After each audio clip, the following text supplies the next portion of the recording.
Hi there, I'm James Dapperty, and this is Coffee and a Case Note.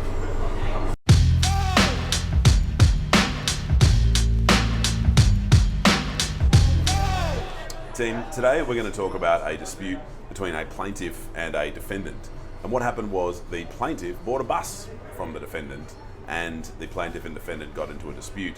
What the plaintiff said to the defendant was, "You've engaged in misleading and deceptive conduct in relation to this bus," and they had a big dispute. It came before the court, and the plaintiff lost.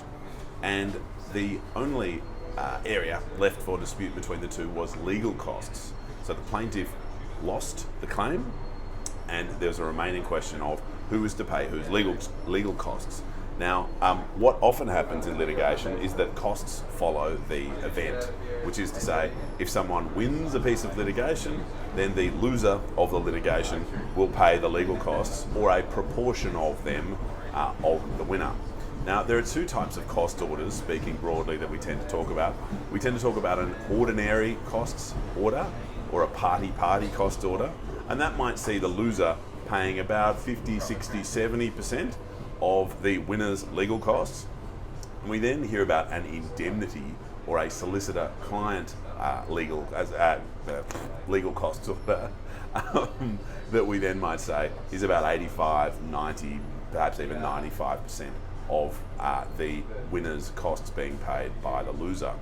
Now, what we have here is we have our defendant having made an offer in writing to the plaintiff once the litigation was rolling along. So the plaintiff had lodged their claim, there was some evidence on, the matter had been set down for hearing, and in fact there was only one more supplementary expert report to come after the offer was made, and that offer was for $135,000 that the defendant would pay to the plaintiff. Now, funnily enough, that was actually going to be a full refund for the bus, notwithstanding the fact that the plaintiff had had the bus for 2 years. Meaning that it's an offer that could be characterised as fairly generous, and that comment was indeed made in the judgment. So this offer was made, the plaintiff did not accept it, and indeed the plaintiff made a counter offer to accept more money, as well as 85% of their legal fees. That offer was not accepted either.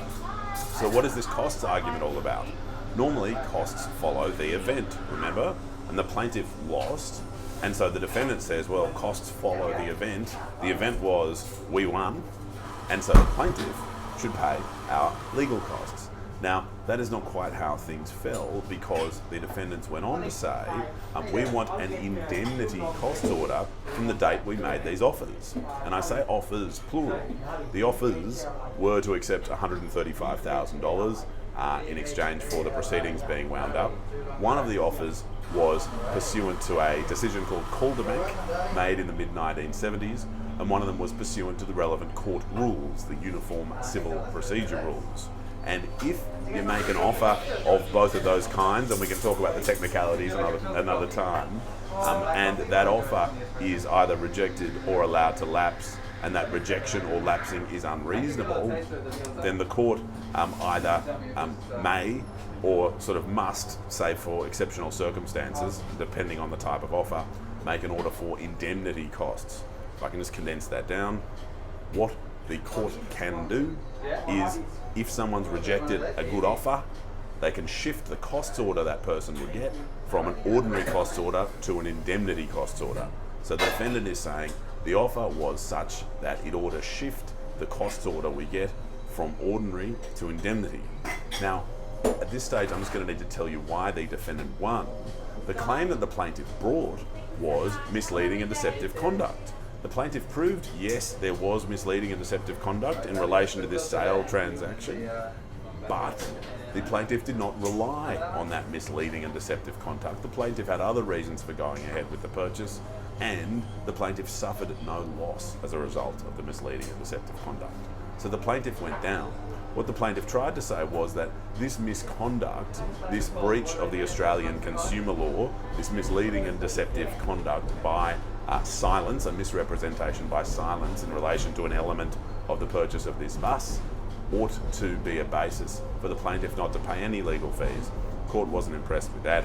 The court worked through the law relating to the offers and came to the view that it was appropriate that the defendant have its cost paid on the ordinary basis up to the date of those offers, and then the indemnity basis for the balance. Good fun.